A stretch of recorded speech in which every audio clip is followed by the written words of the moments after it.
Hello, my name is Greg Braden. Almost universally, ancient texts and traditions tell us that we're living an extraordinary time in the history of our civilization and the history of Earth. For the bulk of my adult life as a scientist, I have done my very best to understand precisely what our ancestors were telling us for over 5,000 years through their temples and texts, through the traditions, the spiritual traditions that they left for us. They were telling us something in their language that affects us in our time today. But the question is what? What did they know that we've forgotten? And how can our understanding of their traditions really benefit us in our lives today? Well, as a scientist, I've chosen to look at the facts. And the facts are simply this. It is a fact that you and I are living the end of a rare and mysterious cycle of time. It is a fact that there have been at least 4 of these cycles in the past, possibly 5, depending on which indigenous tradition we're looking at. And each of these cycles is called one great world age. So it is a fact that you and I are now living the last years of the 5th great world age that humankind has known. It is also a fact that each time in the past, at the end of a great world age, the world changed. It is the position of Earth in space, our tilt, our wobble, our angle, our relationship to the sun in the center of our Milky Way galaxy that changes the conditions of life here on Earth. That's not the big problem. The big problem in the past has been how we respond to those changes. How do humans treat one another under the stress of a changing world? Do we fight and compete? Or do we cooperate and work together as a family in this world to get through these changes? This is the question that we're asking ourselves today.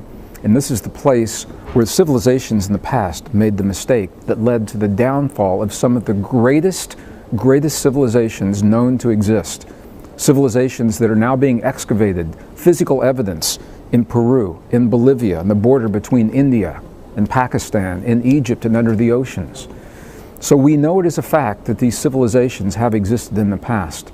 And the interesting thing is that they collapse each time right at the point in the cycle that they have reached where we find ourselves today, every 5,000 years or so.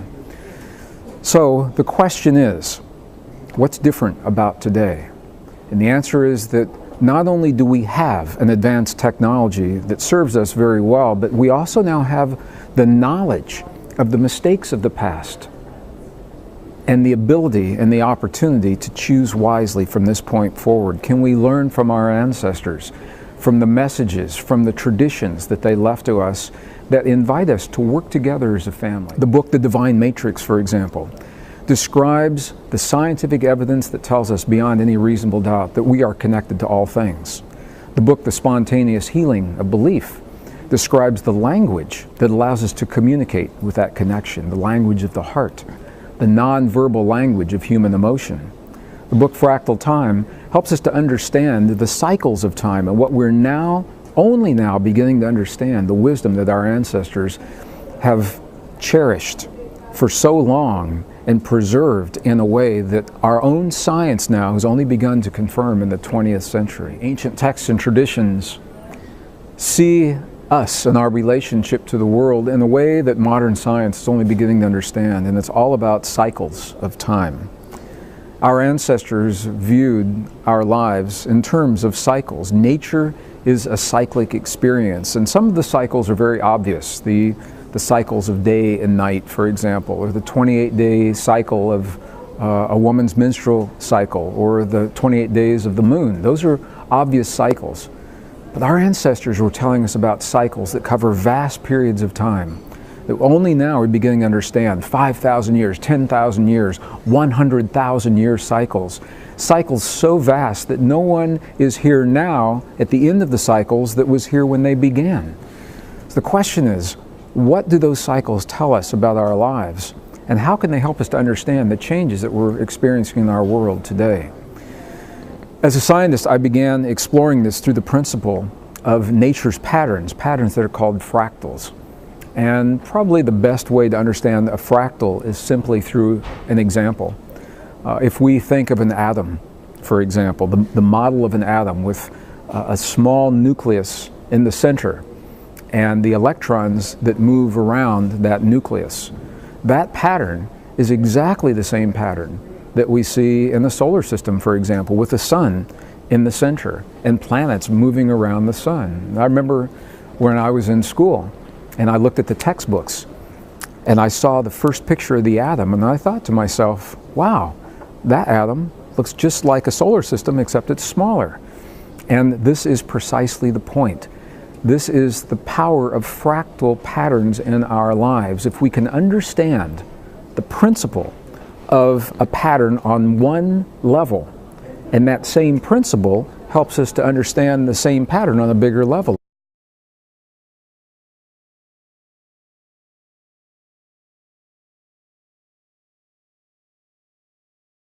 If we understand what helps those electrons to move around the nucleus of an atom, it helps us to understand why planets move around the sun the way they do. This is the power of fractals.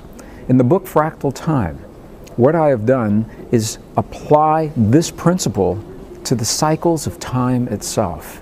And it says that if we can understand the little patterns of the past as they repeat in the present, it gives us insight into the things that happen in our lives, cycles of love and romance and abundance, or lack and loss and hurt. If we can understand the cycles in terms of our civilization, the entire rise and fall, cycles of war and peace in great civilizations does repeat, and it repeats with a regularity in terms of patterns, fractal patterns that we can understand and apply in our lives. This is the power of fractal time. It all begins with the understanding of a cycle. When a cycle begins in our lives, the cycle begins with what is called a seed event, S-E-E-D. A seed event sets into motion a pattern of energy that will continue and repeat time after time until something changes that pattern. And it will follow a rhythm. It will happen on a cyclic basis using very, very simple mathematics, the same mathematics that govern much of life as we know it today. In the book Fractal Time, what I've done is explore this principle and developed a very simple calculator, a time code calculator, that allows us to identify seed events from the past, any time in the past. Seed events like the 1929 collapse of the economic market in the world, or seed events of 1914, the first World War in modern times. Seed events of joyous things as well. They don't have to be bad things. But when we identify the seed for an event, what we also do is we give ourselves the power to know when the conditions of that event may reasonably be expected to repeat again in our future. And if we know when the conditions are present, then we also know when we have the optimum opportunity to change that pattern. And these are called choice points. Physicist in 1958, his name was Dr. Hugh Everett III, coined the term choice point as a point between cycles. When one cycle ends before the next cycle begins, there's a moment where neither exists, and that is the place where our choices have the greatest potency. And while we can certainly choose at any time in our lives, at the places where the choices have the greatest power, that is where we have the greatest opportunity to change the patterns of the past. Globally, patterns of war, for example, and suffering, or personally, patterns of hurt and lack. Those kinds of patterns are the ones that we can learn from with the greatest efficiency, and this is what our ancestors were telling us about the power of cyclic time. So as we come to understand fractal time and the role that it plays in our lives, I think it's no accident that only now, as we find ourselves within a few years of the end of a great world age, when the experts tell us that we're facing the greatest number of crises ever in recorded human history with the greatest threat to our existence, only now are we beginning to understand the role of the cycles and our role in identifying where in the cycle we have the potential to change those frightening patterns of our past. And this is one of the reasons I feel such passion and that I am so positive about our future, because what I'm seeing personally, professionally, behind the scenes and publicly, is that we are learning. It's a difficult learning process, but I'm encouraged by what I see. I believe in our species. I believe in humankind.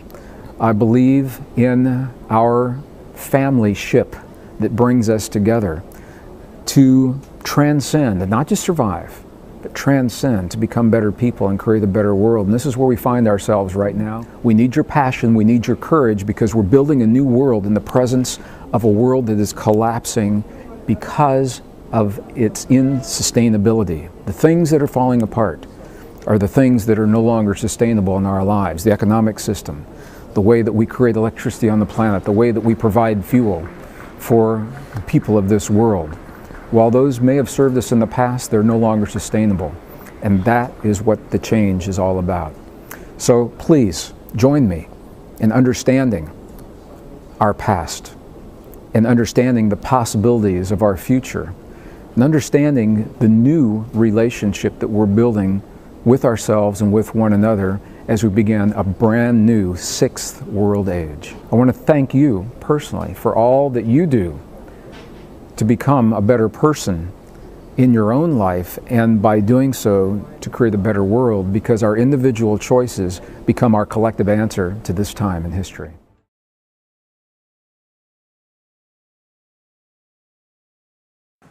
Your Holiness, thank you for joining us this afternoon. We are due to continue our investigation of physics this afternoon with a session that's called Quantum Physics and Its Implications. And Arthur will start our deliberations, I think, by saying something about another fundamental theory in physics, this time relativity theory. Your Holiness, the challenge of modern science is to think much more carefully and subtly about the world that we inhabit. And while there are many, many, many details within physics, quantum physics, relativity, that are complicated, hard to understand, I think one of the foundational or most powerful concepts is that of context or relationship. And especially in quantum mechanics, this becomes very much the case. We cannot simply objectify the world.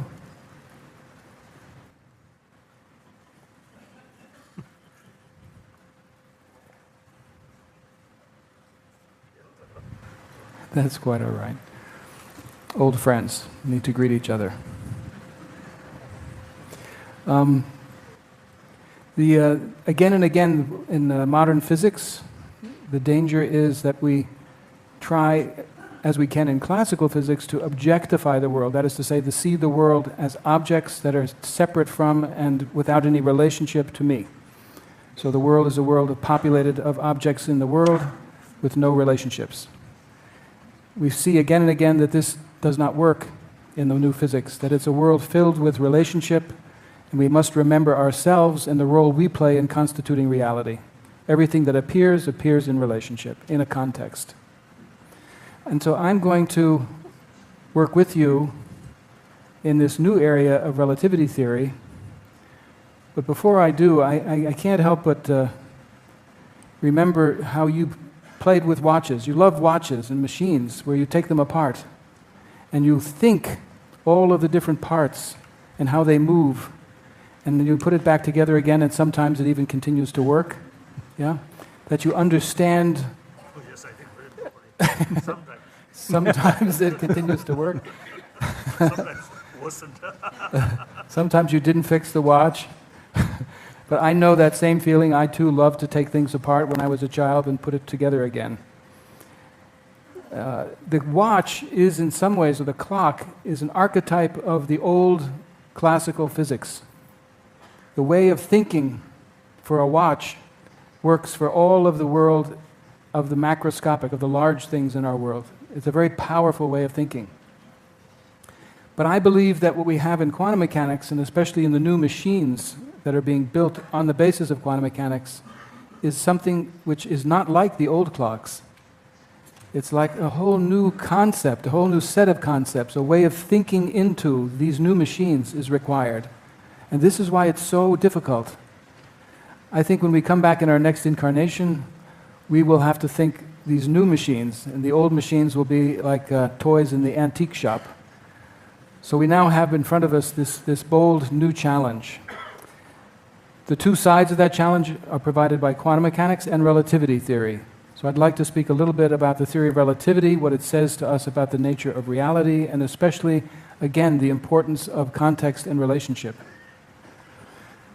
You know, Einstein loved a world, he sought for a world that was really existing, and I do feel also here he was not correct in his longing for an old-style world. He was a person right at the crossroads of this new reality, this new way of doing physics. He says, behind the tireless efforts of the investigator, there lurks a stronger, more mysterious drive.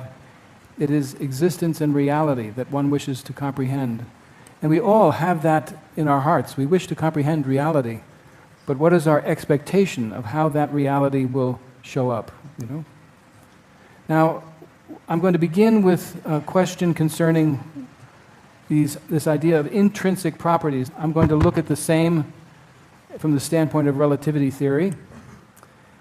You know, when you arrive in America, I don't know about you, but most foreigners, when they arrive in America, you have to give your fingerprints, you have to take a picture. They don't yet take DNA, but at some point they probably will take a DNA sample. So what they're looking for are so-called biomarkers that are a unique, enduring set of properties that identify you or me, that identify the object. So we know this object from that object. In the case of the biomarkers, they may look at height or weight, but these can change. You know, you and I can lose some weight, and then it's no longer the right measure. Eye color, gender, they're not unique. There are many people with brown eyes. But fingerprints and DNA, well, that's more or less unique. You could say this identifies the difference between each of us. So in looking for these unique set of intrinsic markers, we think we can identify an object. What are these markers in general? What are the fundamental intrinsic properties of bodies? Galileo, again, because he's one of my favorite philosophers and scientists, he made a distinction which nowadays we call the distinction between primary and secondary qualities. I'll explain more in detail what these are. So Galileo wrote hundreds of years ago that I think that tastes, odors, colors, and so on are no more than mere names, and they reside only in consciousness.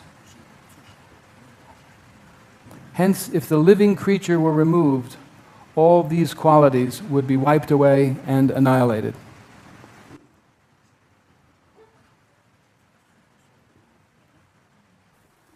Let's take a look at what these primary and secondary qualities are like. For example, just for clarification, His Holiness was asking, you're actually talking about the reality of the secondary property themselves, not the whole framework of distinguishing between things and their properties.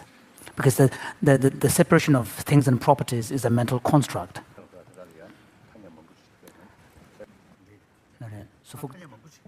So many of the attributes that we use in our everyday language are really constructs. And there's a beautiful verse in Dharmakirti's text where he says that the distinctions between things and their properties, the thesis and the evident proof, all of these distinctions, categories, are really categories that are skillfully created by the logicians, by the learned mind.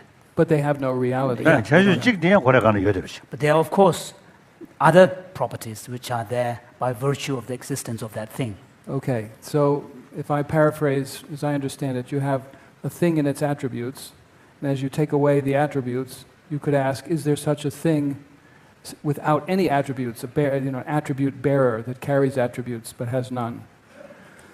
Is there anything left? And you're saying that there are certain attributes, changeability and impermanence Yes. and so forth, which adhere to the attribute bearer, Yes. that which carries attributes. Exactly. And you're able to take away certain of these attributes, which are conceptual designations. Exactly.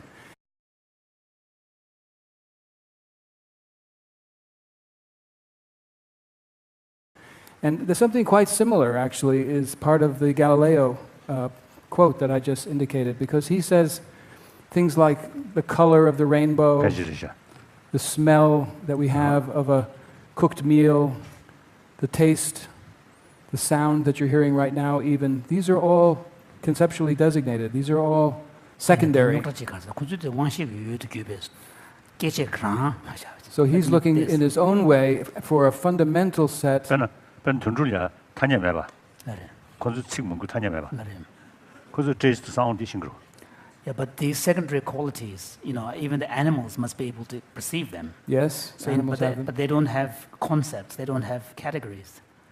Good 다 point. 주저디 size, shape, 다 마스 These are the primary number, ones. 사진다 time 사진 배지 배지 밑에는 뭐도 배지라고 하고 있어. The time also, it might be relative. Time also might be relative. Yes. Size, shape, Size. number. These are I think human mind 다 직접에 소리시죠. 그러니까 구조시다 제면은 대자외 계절 파샤거래. 사실 भाषा를 primary qualities. 중앙어디 Secondary 양아지 계절. Yeah, but you're asking the right question, as I understand it. Are some of these what we call primary? Let's take length, size. 어. Is it really primary, or is it also one of the secondary? What about shape or mass or even number? Are they really primary, or are they also part of the secondary? Are there any truly fundamental primary attributes? And if so, what might they be? And what we're going to do is not ask this as a philosopher, but ask this as a physicist. 나르지는 타냐 미싱에 심정원에 가르치기 뒤에 그 부기 뭐들이 다미 셰베 다 지금 타냐 mongu 잔수죠 이제 secondary. So His Holiness would, pursue the following approach, which is to try to see which, how much of the properties, attributes can be perceived by, animals, the mammals that we share, and then these would be identified as primary, and how much of attributes require the human kind of mind and conceptual kind of, framework, see. We'll categorize them as secondary. Mm-hmm. Well, here's then an alternate way of approaching this question. What we can do is we can say, all right, classical physics seeks to explain secondary properties, qualities such as color, in terms of primary qualities, such as size and shape and so on. All right, so we take the things which we experience in this hall, for example, all of the experience that we are having right now, listening to my voice, being in this beautiful hall. These are all secondary. From Galileo's standpoint, behind these secondary experiences, there are primary material objects, the light, waves, and so forth, that produce the sound, the light, the color, the experience. And he wants to explain the secondary in terms of the primary. And what we want to do is examine this critically. D star size, the D shape is low enough.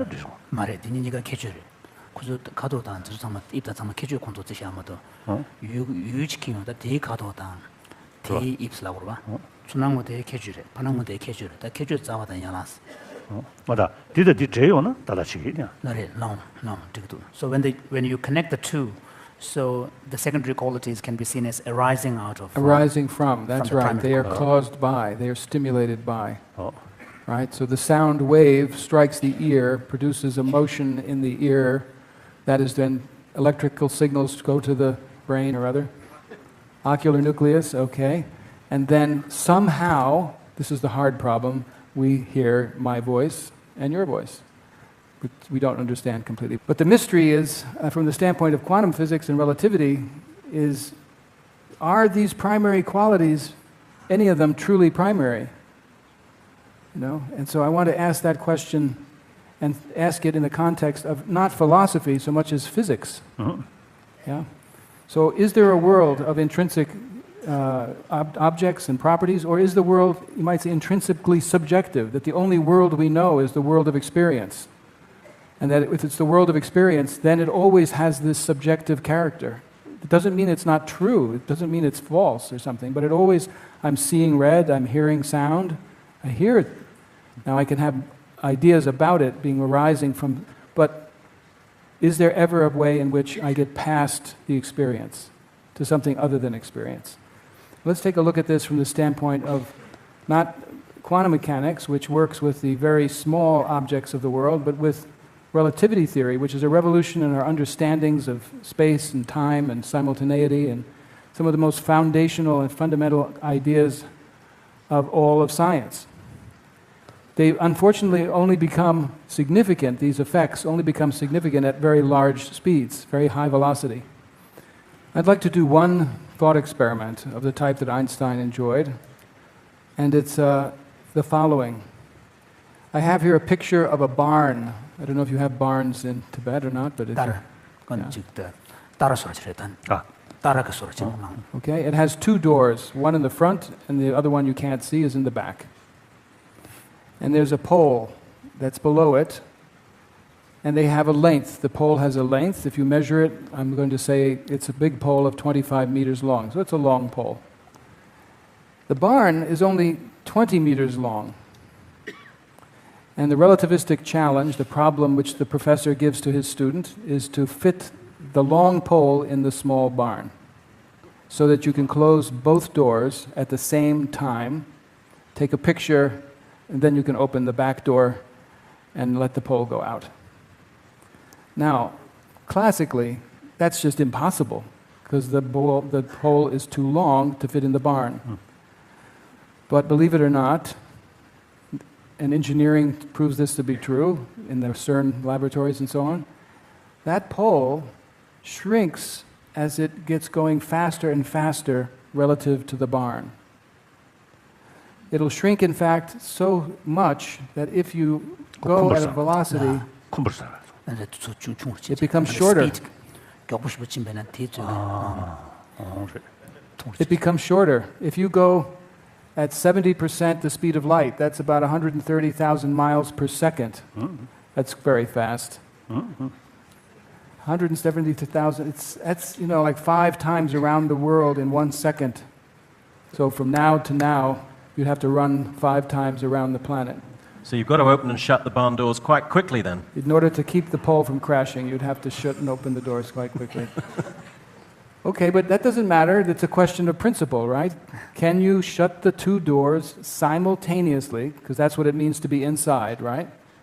Is when the 2 doors are closed together and the pole may be moving, and then you quickly open the back door so it can get through, right? So maybe you have a situation where the back door is closed, the front door is open, the pole comes flying in, you close the front door just for an instant, it's inside the barn, you take the picture, then you open the back door and the pole flashes out. Right? Now, this seems like it would be... That's a thought experiment, but this is a thought experiment. Though. Yes, but the equivalent, you can't do it with barns and poles, but you can do it with small particles or atomic clocks and so forth. You can actually show that this experimentally works. That's a thought experiment.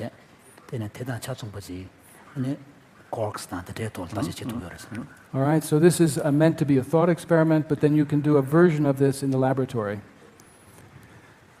And everything you do to determine everything, whether the pole is in the barn, shows the pole to be in the barn, very, very briefly, because it's going so fast. Now, this is a strange state of affairs. Because the pole was longer, now it seems to be demonstrated shorter. Now, the second part of this thought experiment, and this is a hard one. If I have a pole like this, and I imagine this is the barn, and it comes through the barn, this will become shorter so that it fits in the barn and the barn doors can close briefly. Then it goes out the back open door.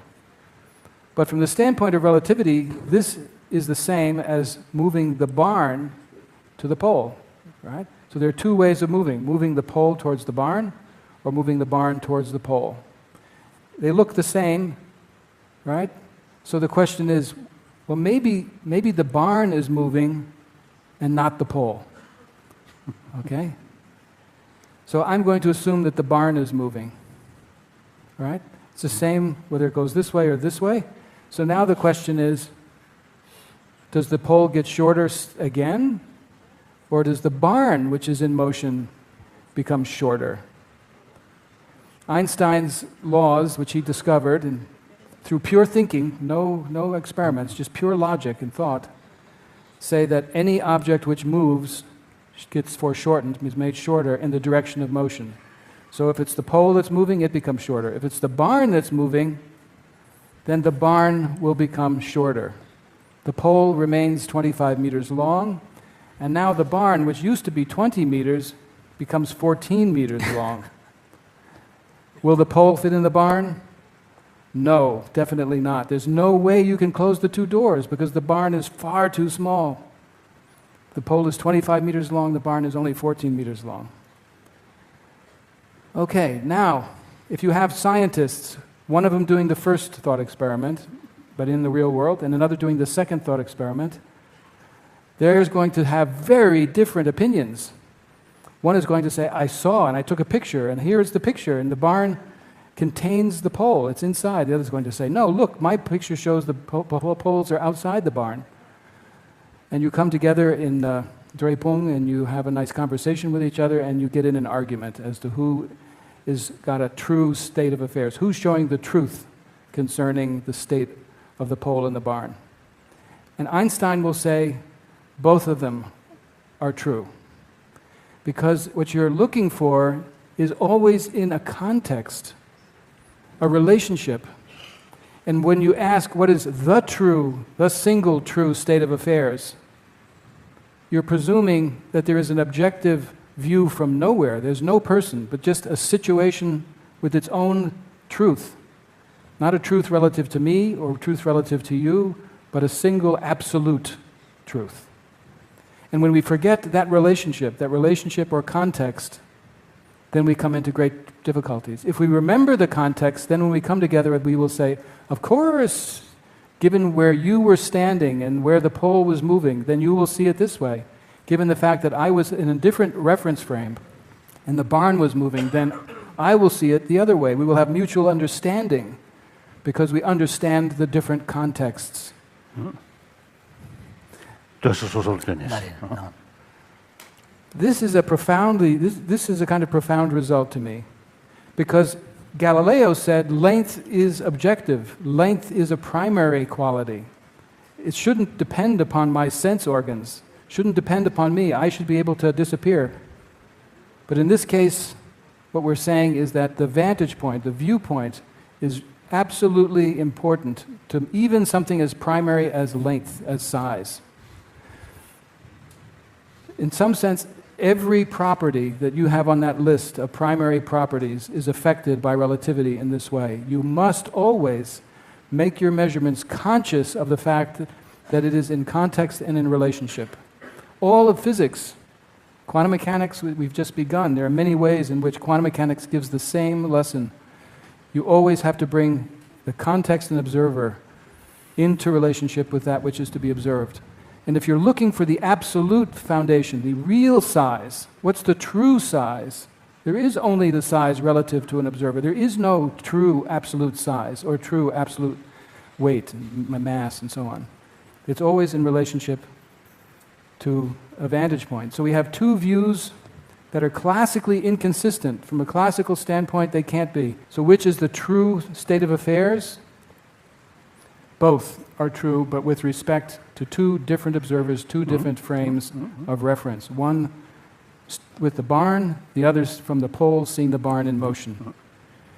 And that which we took to be primary is now, can really truly be thought of as any length shorter than its so-called proper length. I take this to have really great significance from the standpoint of the kind of considerations we have here, that each subjective account, each person who's giving an account will do so in a way that is completely consistent, where the laws of physics are all working perfectly. And in fact, Einstein showed that this is the only way that the laws of physics can actually be operating in each of the two reference frames with objectivity, with real success. So you're looking now at a situation where you could say simply from the standpoint of physics, we're discovering that we have to keep into account ourselves, you could say, the frame of reference of the observer. And you can ask whether there is any place, any frame, any reference frame, which is the privileged reference frame, and this is the search for the ether. Perhaps the ether provides a reference frame. Now we say there is no ether, so there is no preferred reference frame. Each person has the same claim to truth, even when they look to be opposite. Now, there's a quote from David Bohm, your friend David Bohm, who I also knew very well and was also a great physicist, a person of extraordinary brilliance. I wish he were here. He would be a brilliant companion for this work. That in relativity theory, not only are lengths shortened, time actually can slow down and speed up, if you will, according to this motion. The relativity of simultaneity, that is to say, my two fingers are clicked simultaneous, but if you're moving, you'll see one first and then the other, move in the other direction, it'll go in the opposite. So that you take these three, length shortening, time slowing, and relativity of simultaneity, and that becomes the new framework for understanding the new physics. Bohm says, the analysis of the world into constituent objects has been replaced by its analysis in terms of events and processes. This is a to me, very powerful statement. We so much want the world to be made of objects like glasses and bowls and Kleenex boxes and computers.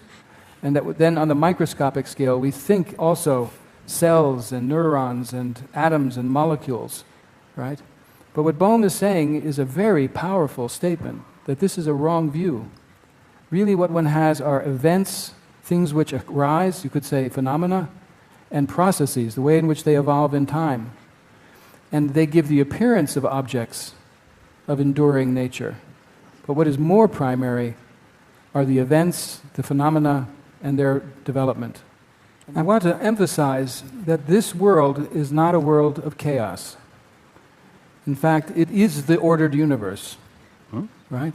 People think, oh my gosh, between the quantum physics and the relativity theory, it's just going to be crazy, right?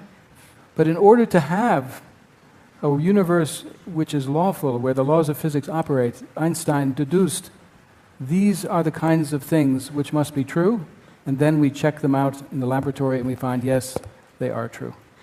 So this is actually something of great beauty, of great harmony, of great possibility, and yet it's something which ties the reference frame, the place of the observer, with that which is to be investigated, so that the world is constantly arising from the two sides as phenomena.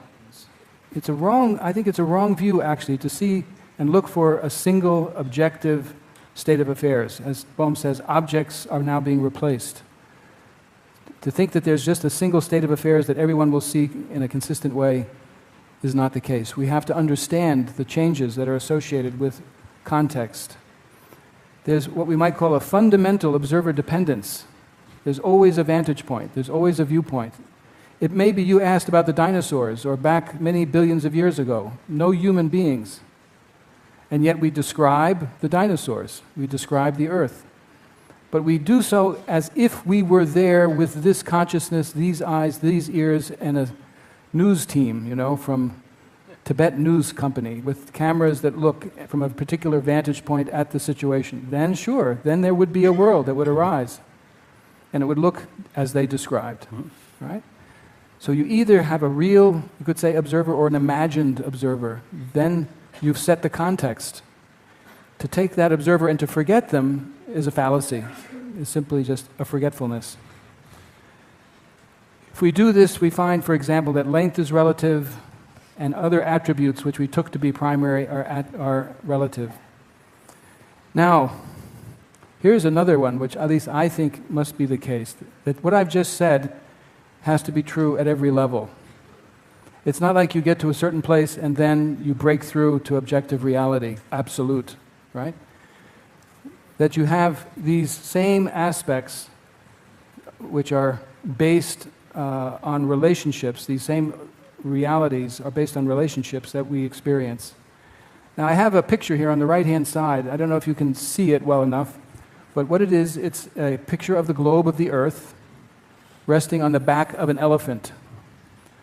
Now this is a story which comes from the ancient Greeks, because when they were trying to understand how the Earth was supported, what was supporting the Earth, right?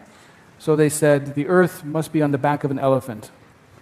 And then, of course, they were logical, so they asked, well, what's supporting the elephant? and someone said, well, there's a turtle. Greek. See a big turtle. Greek. 유럽 엘리펀트 왜 봐? So there were no elephants in Europe. So how did they come up with that? Oh, that's a good question. I think there were known to be elephants. Isn't that right? From Africa. Hannibal. They're not local, but they were That's known the to horse. be present through explorers and war and 아프리카 so on. 먼저 유럽에 다 갖고 그랬어. But good question. So the earth rests on the back of the elephant, and then you can ask, well, what does the elephant stand on? And the answer was a turtle. And then the person said, well, what does the turtle stand on? And after that, it was said, well, it's turtles all the way down. In other words, it's just, I don't know, it's the same thing all the way down. 배신가서 뒤 즉시 말해. 저분이 유럽 자료서. More and more turtles. There's a similar origin myth in the Indian classical Vedic tradition. I think one of the Vedic texts. Again, the earth is supported on the back of a turtle. And then the turtle is supported on the back of another turtle. 세상 사람이지 저런 데 보셔야 So when there are earthquakes, that's when the turtle is moving. I see. But the reason I bring this is not just because it's a funny story, but because we are always looking for the foundations or the objective reality behind experience. 어. What is it that supports experience? We're looking for something other than experience to support experience. And I think this, on the basis of Einstein's work with relativity and the quantum mechanics, is not a good choice. It's a problem. That actually, when you look ever more deeply, what you find still are context-dependent relationships that give rise to phenomena that may be more and more subtle, more and more delicate, more and more fine, even almost hidden, but with refined instruments or consciousness, one can investigate them at every level. So that what one has is not turtles all the way down, but I would say this context-dependent experience that goes all the way down. And there's no need for any foundation other than that. What that means, though, is that we need to not just be stuck in one vantage point. If you're stuck in the vantage point of the barn, then you see everything from your worldview, everything from your side, then you fight for that truth. So I have a different picture. I have a picture of, let's say, a reality which you circle. You actually learn to take on the position and views of the other. So I should, even if I'm not a Buddhist, maybe Buddhist philosophy is interesting because it brings some thoughts which I hadn't thought before, a way of looking, a way of understanding. Maybe you get interested in physics or neuroscience, something quite different than what it is you were brought in, because it gives a fresh view into reality. And rather than trying to find the foundations of reality in an absolute, one moves around this circle. So this is the scientist, philosopher, contemplative, making their way around the big questions of our existence. 저도 홀리스틱식으로 도면도 홀리스틱식으로. So, the conclusion is that we need a kind of a comprehensive you holistic know, view. Yes. Francisco Varela, who you know so well, for him it was the first person, third person, the inner science and the outer science. These are like different views around the circle. Some people now are looking at the second person. How is it we work in dialogue or across cultures with very different, sophisticated, but very different philosophies, to really live into the views of the other, so that we, through imagination and sympathy, we can change the context. We don't have to be born in Tibet in order to study Tibetan Buddhism. We don't have to be born where I was born and my universities to understand these questions. So we can teach each other, we can learn from each other, and by looking then from many vantage points, we come much closer to the, you could say, common understanding or insight that will be of help to us.